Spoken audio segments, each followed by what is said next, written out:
Hi friends, welcome to our channel. Did you like our channel? Please like, share, subscribe. So next we are going to the rebellion in Kerala. Parshi revolt was one of the major revolt of Kerala. Pazhassi രാജയുടെ കലാപം കേരളത്തിൽ വളരെ പ്രശസ്തമായിരുന്നു.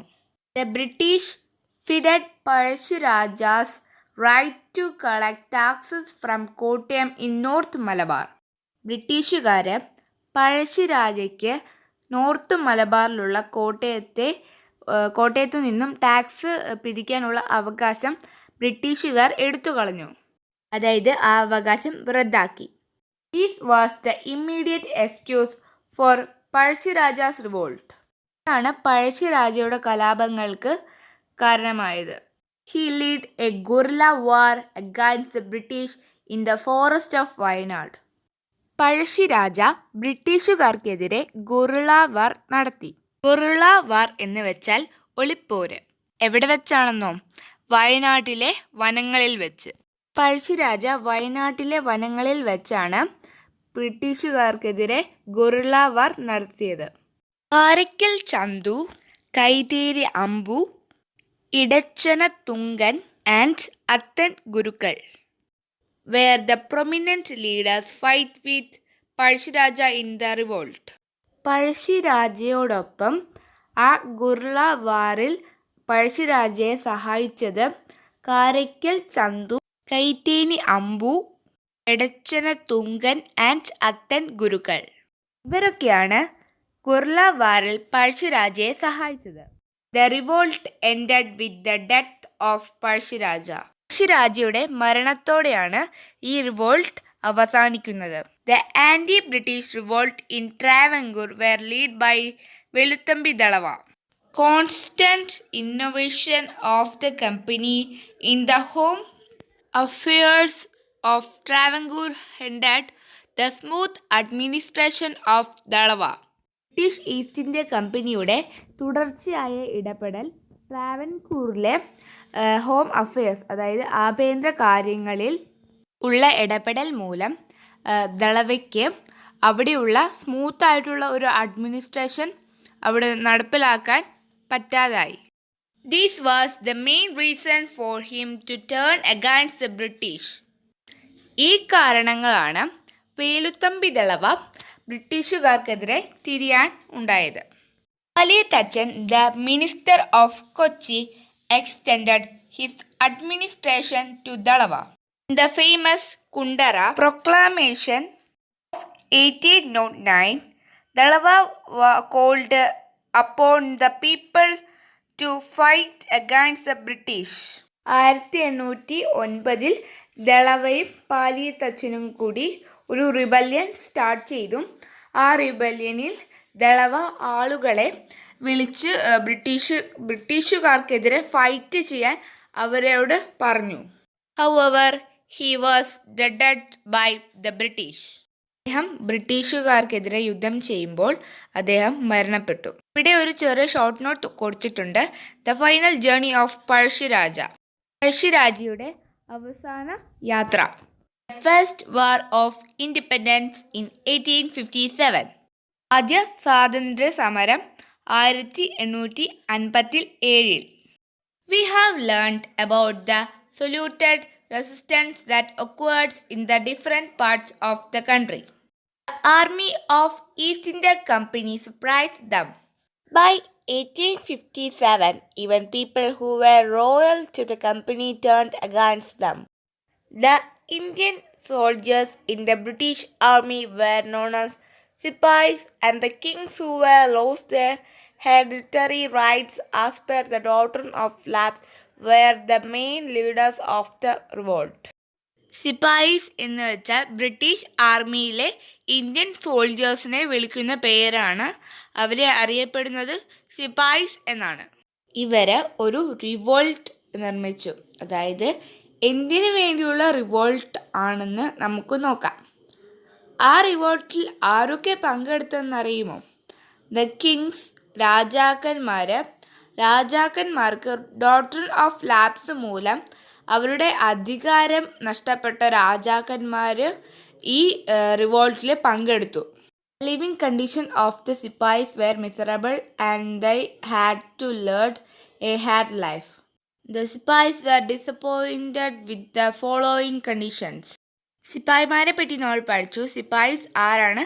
British ആർമിയിലെ Indian സോൾജേഴ്സാണ് sepoys. ഇവരുടെ ജീവിതം വളരെ കഷ്ടകരമായിരുന്നു.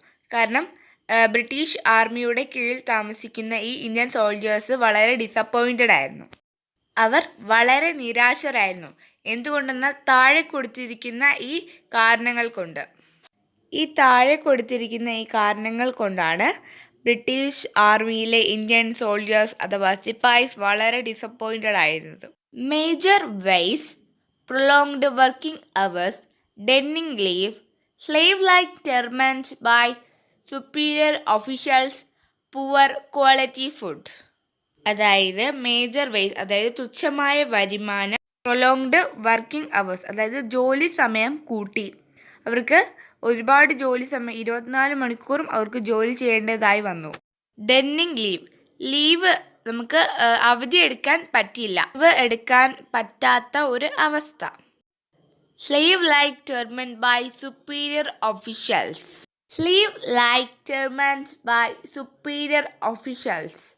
എന്ന് വെച്ചാൽ സുപ്പീരിയർ, അതായത് മേൽ ഉദ്യോഗസ്ഥരുടെ കീഴിൽ അടിമകളെ പോലെയായിരുന്നു അവർ പണിയെടുത്തിരുന്നത്. അതായത് സുപ്പീരിയർ ഓഫീഷ്യൽസൊക്കെ ഇവരെ വെറും അടിമകളായാണ് കണ്ടിരുന്നത്. Another one, poor quality food. Quality ഇല്ലാത്ത ഭക്ഷണങ്ങളായിരുന്നു അവർക്ക് കഴിക്കാനായി ബ്രിട്ടീഷുകാർ കൊടുത്തിരുന്നത്. In this concept the company supplied a new type of Enfield to the sepoys. ഈ സമയത്താണ് ബ്രിട്ടീഷുകാർ അവരുടെ സോൾജേഴ്സ്, അതായത് ഇന്ത്യൻ സോൾജേഴ്സായ ആൾക്കാർക്ക് അവർ ഒരു പുതിയ ടൈപ്പ് ഓഫ് ഒരു എൻഫീൽഡ്, അതായത് തോക്ക് കൊടുത്തത്. There was a rumor that the carriages to be used in this gun were graced with the fat of cow and pig. ആ സമയത്ത് പരന്ന ഒരു റൂമറാണ് ഇവർക്ക് നൽകിയ ഈ തോക്കിൽ അതുണ്ടാക്കാൻ ഉപയോഗിച്ചിരിക്കുന്നത് പശുവിൻ്റെയും പന്നിയുടെയും ഫാറ്റ്, അതായത് നെയ്യ് കൊണ്ടാണ് ഈ ന്യൂ ടൈപ്പ് ഓഫ് എൻഫീൽഡ് അവർ നിർമ്മിച്ചത്. Another rumor was the bread supplied to the Sipais was made from wheat flour mixed with bone powder. ആ സമയത്ത് പരന്ന മറ്റൊരു റൂമർ എന്താണെന്നോ, ഈ ബ്രിട്ടീഷുകാരുടെ സോൾജേഴ്സിന് എല്ലാവർക്കും അവർ കഴിക്കാൻ കൊടുക്കുന്ന ബ്രെഡ് ഉണ്ടാക്കിയിരിക്കുന്നത് ഗോതമ്പ് പൊടിയോടൊപ്പം എള്ള് പൊടി കൂടി കൂട്ടിയിട്ടുള്ളതാണ് എന്നതാണ്. This provoked them to rebellion.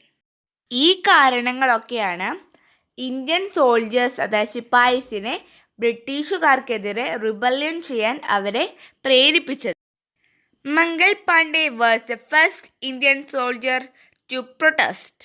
ആദ്യമായി റിബല്യൻ ചെയ്തത് മംഗൾ പാണ്ഡെ എന്ന ഇന്ത്യൻ സോൾജറാണ്. നിങ്ങളിപ്പോൾ സ്ക്രീനിൽ കാണുന്ന പിക്ചറിൽ ആ ആരോ കൊടുത്തിരിക്കുന്നതാണ് മംഗൾ പാണ്ഡെ. നമ്മളിപ്പോൾ സ്ക്രീനിൽ കാണുന്ന പിക്ചേഴ്സ് മംഗൾ പാണ്ഡെയുടേതാണ്.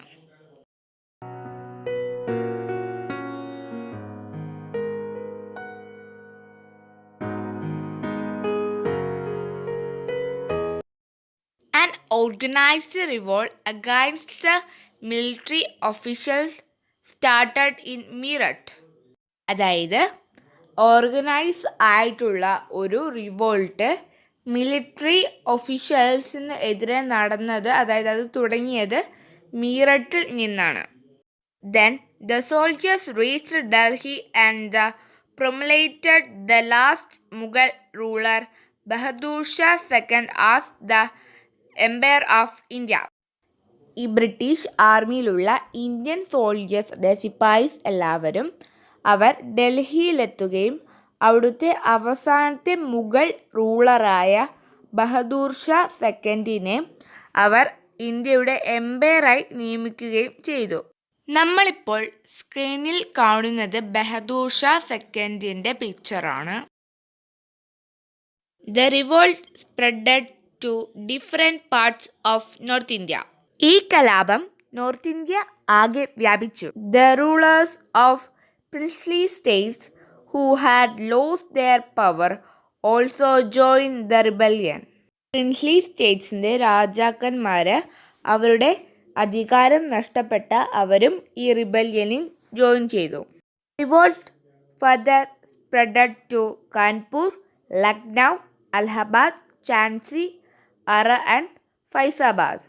ഈ റിവോൾട്ട് ഏറ്റവും കൂടുതൽ വ്യാപിച്ചത് ലക്നൗ, കാൺപൂർ, അലഹബാദ്, ഝാൻസി, അറ, ഫൈസാബാദ് എന്നീ പ്രദേശങ്ങളിലാണ്. Revolt led by Nana Sahib and Tantia Tope in Kanpur, Rani Lakshmi Bai in Jhansi, Begum Hazrat Mahal in Lucknow, Maulvi Ahmadullah in Faizabad, Kunwar Singh in അറ.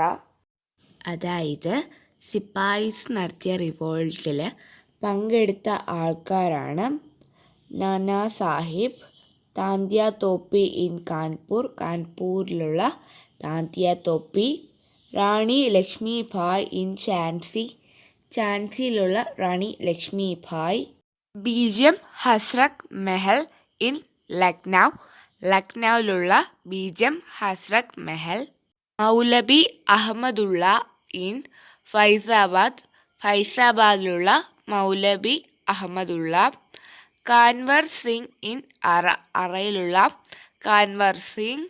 ഇവരൊക്കെയാണ് സിപ്പായിസ് ലീഡ് ചെയ്ത ആ റിവോൾട്ടിൽ പങ്കെടുത്തത്. The company suppressed the revolt and Bahadur Shah Zafar was expected to Rangoon. സിപ്പായിസിനോടൊപ്പം റിവോൾട്ടിൽ പങ്കെടുത്ത ആൾക്കാരുടെ കുറച്ച് പിക്ചേഴ്സ് നമുക്ക് നോക്കാം.